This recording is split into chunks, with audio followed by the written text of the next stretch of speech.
किसी भी प्रकार की जानकारी के लिए सब्सक्राइब करें हमारी चैनल बागेश्वर धाम सरकार को।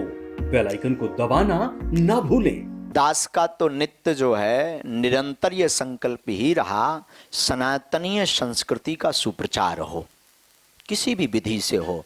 हमारे पूज्य दादा गुरु का संकल्प था साम दाम दंड भेद।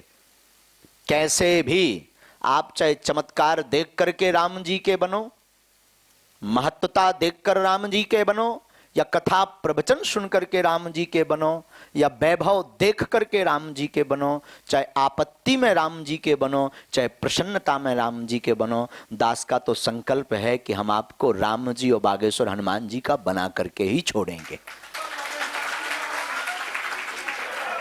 अब आप सोच लो सीधे से आना है या टेढ़े से आना है, ये आपका रूट है, हमारा नहीं है। हम तो अभी एक बार आए हैं और अभिनंदन जी जब भी कहेंगे या हनुमान जी हमारे पूज्य दादा गुरु जब भी प्रेरणा देंगे तब तब हम एक बार नहीं 50 बार आएंगे जब तक तुम्हारे मुंह पर राम नहीं आ जाएगा। आप आशय नहीं समझे होंगे, हमारा राम से जोड़ने का तात्पर्य है आपको दरबारों में नहीं भटकना पड़ेगा। राम से जोड़ने का सिर्फ तात्पर्य यह है जो आप जिज्ञासा लेकर, जिज्ञासा ठीक है पर सॉल्यूशन सिर्फ राम है।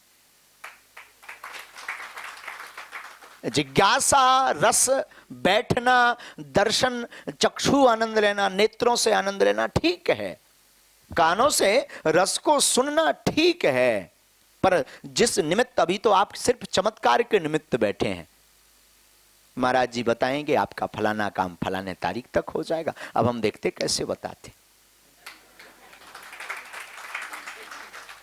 अभी तो आप इस भाव बस बैठे हुए हैं, पर दास का निज मत है आप कैसे भी सही राम के हो जाओ, फिर आपको ये नहीं सोचना पड़ेगा आपके घर पर ही बागेश्वर बालाजी का दरबार होगा,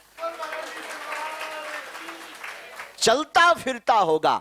विधि सरल है, विधि सरल है। ओम बागेश्वराय नमः, ये विधि है और कोई विधि नहीं, कोई प्रयोजन नहीं। हर पल हर क्षण इस मंत्र का जप, और बागेश्वर बालाजी, सन्यासी बाबा और राम जी के चरणों में अटूट प्रीति ये जब आपके बन जाएगी तो आपको ना तो धीरेन्द्र कृष्ण के सामने बैठना पड़ेगा, न जयपुर राजस्थान छोड़ के बाहर जाना पड़ेगा। आपके ये इसका जीता जागता उदाहरण अभिनंदन जी हैं। ये कभी जाते थे धाम पर तो अभी ये बता रहे थे, हम जब रास्ते में बाहर जा रहे थे आप हमें बता रहे थे कि हमने 12-12, 13-13 घंटे इंतजार किया है महाराज जी आपके धाम पर। अब करें भी क्या, अकेले आगे को लगो हम हैं अकेले। अब भीड़ होते रोज हो 1,500, 2,000, 3,000, सबसे मिल पाना बड़ा असंभव रहता। एक अब ये स्थिति है कि भोजन पाना भी बड़ा वो रहता है। कोशिश करते हैं आज ही सुबह, कल दरबार विराम करके पूरी रात सोए नहीं, सुबह थोड़ा सा सो पाए, फिर चल दिए चलो जयपुर जाना है, तो पूरी रात सुबह 3 बजे यहाँ ठिकाने लगे और सुबह से फिर दरबार। तो कोशिश तो है कि हमारे कारण किसी का, अगर हनुमान जी ने दास को पात्र बनाया है तो हमारे कारण किसी का अगर भला हो जाए, किसी के जीवन में सत्मार्ग प्राप्त हो जाए, तो हम सोचते हैं कि हे हनुमान जी ऐसी स्थिति में हमारा भोजन भी हमें त्यागना पड़े तो दास को कोई दिक्कत नहीं है, पर उसका भला हो जाए, पर उनका भला हो जाए। मन में राम नाम का जप करें। आपको नियम हम पूर्ववत बता देते हैं। धाम की महिमा से आप सब स्वपरिचित होंगे, क्योंकि आजकल बागेश्वर धाम की महिमा भारत ही नहीं, यूएसए, कनाडा, नेपाल, भूटान आदि आदि देशों में भी व्याप्त है। 3 पीढ़ी से बागेश्वर बालाजी का दरबार लग रहा। हमारे पूज्य दादा गुरु भी दरबार लगाते थे, जिनका सुचित्र आप यहाँ पर स्वरूप देख पा रहे हैं। आप भी दरबार लगाते थे। आपके पूर्व में 110 वर्ष पहले हमारे पूज्य पिताजी के पिताजी हैं, इसलिए आप हमारे दादाजी हैं, और 110 वर्ष पहले संत स्वामी श्री श्री 108 श्री गोले महाराज गर्ग जी हुए, वो भी दास की ही वंश में हुए, तो वो भी दरबार लगाते थे। तीसरी पीढ़ी में जो राक्षस आओ कहाओ, तीसरी पीढ़ी में जब तक हनुमान जी चला रहे, गाड़ी चला रहे हैं, पर आज तक हमने अनुभव किया, आपने भी जब 2012 में आपका बागेश्वर बालाजी के श्री चरणों में समर्पण हुआ है, शरीर प्राणांत हुआ है 2010 में, माफ कीजिए, तो आपके चरणों से, आपके श्री मुख से हमने सुना है आज तक कोई भी बागेश्वर बालाजी के दरबार से खाली हाथ नहीं गया, कोई भी नहीं गया। वो कहीं से भी आया हो, वो कैसा भी हो, अगर सच्ची निष्ठा से, हाँ इतना है वर्तमान में, पहले बहुत कम समुदाय रहता था तो जल्दी न, अब भीड़ तो रहती है। अब तुम सोचो कि हम गाल भी फुला लें और गाना भी गा लें, दोनों एक साथ असंभव है। एक कुछ, या तो गाल फुला लीजिए या गाना गा लीजिए। तो वहां पर दरबार निःशुल्क है, अर्जी निःशुल्क है, मिलना निःशुल्क है, धाम पर रुकना निःशुल्क है, 1.5 वर्ष से दोनों समय भंडारा भी निःशुल्क है। अब भगवान के प्राण तो चाउतनिया, सब कुछ निःशुल्क है। बस इतना है कि वहां समुदाय अत्यधिक होता है तो समय लगता है। और वर्तमान में फिर से दरबार शुरू होने वाला है तो यही स्थिति होनी है, क्योंकि सब परेशान है। कोई तन दुखी, कोई मन दुखी, कोई धन बिन रहत उदास, थोड़े थोड़े सब दुखी, सुखी राम के दास। सब दुखी हैं कोई किसी प्रकार से। लेकिन इतना है, धाम की इतनी महिमा है कि जो बागेश्वर बालाजी के चरणों में पहुंच जाता, लहसुन प्याज मांस मंदरा बंद, मंगल की पेशी यानी दर्शन करना शुरू कर देता, उस पर बागेश्वर बालाजी और सन्यासी बाबा की कृपा होना प्रारंभ हो जाती और उसके जीवन में उसी दिन से जय जयकार होना शुरू हो जाती।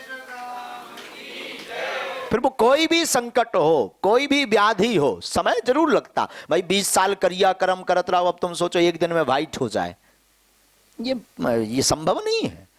20 साल बिगड़े हो गया, तुम सोचो एक बार में ही महाराज जी चमत्कार। वो तो चमत्कार बालाजी को करना। हम तो साउंड सर्विस हैं, जैसा हमारे पास तो वाईफाई है, टावर तो वहीं लगा है, हमारे हाथ में तो वाईफाई रहता है। इस वाईफाई में जो सिग्नल आएंगे हम वही बोलेंगे, पर बोलेंगे वही जो हकीकत होगा। और ये आज के युग में बागेश्वर बालाजी का दरबार सबके लिए एक अद्भुतता का विषय है, विचारणीय विषय है कि कोई बिना बताए पहले से कैसे पर्चे पर लिख सकता है कि आपका प्रश्न क्या है, आप पूछेंगे क्या, और वही पूछेंगे जो हमारे पर्चे में लिखा होगा, इन्होंने जो लिखवाया होगा। आपकी क्षमता नहीं है कि उससे आप ट्रैक बदल सकें, ये भी पक्का है, इसमें भी कोई संदेह नहीं है। और इसी के लिए बड़ी बड़ी बीबीसी न्यूज़ से लेकर के बड़े बड़े संस्थाएं बागेश्वर बालाजी के चरणों में आकर के विचार करते हैं, देखते हैं, समझते हैं, शोध करते हैं। पर दरबार शोध का विषय नहीं, दरबार तो शरणागति का विषय है। सुरसा नाम की राक्षसी ने हनुमान जी का बल देखना चाहा तो तुरंत पवन सुत 32 भयऊ।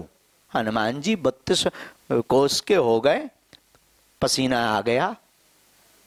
वही कोई ये तो हमसे भी बड़ा है। देखो हनुमान जी ज्ञानी नामाग्रगण्यम है, उनकी कोई भी परीक्षा नहीं ले सकता है। भगवान के दासों की और संतों की और गौ माता की, वेदों की परीक्षा नहीं लेनी चाहिए, इनकी कृपा की प्रतीक्षा करनी चाहिए। क्योंकि जन्म जन्म की कालिक हमारे तन और मन में लगी है। यहां बैठने के बाद भी मन शांत नहीं रहता है। अच्छा महाराज कैसे बता देते होंगे, कहीं ऐसा तो नहीं है, कहीं ऐसा तो नहीं है, फिक्स तो नहीं है पहले से।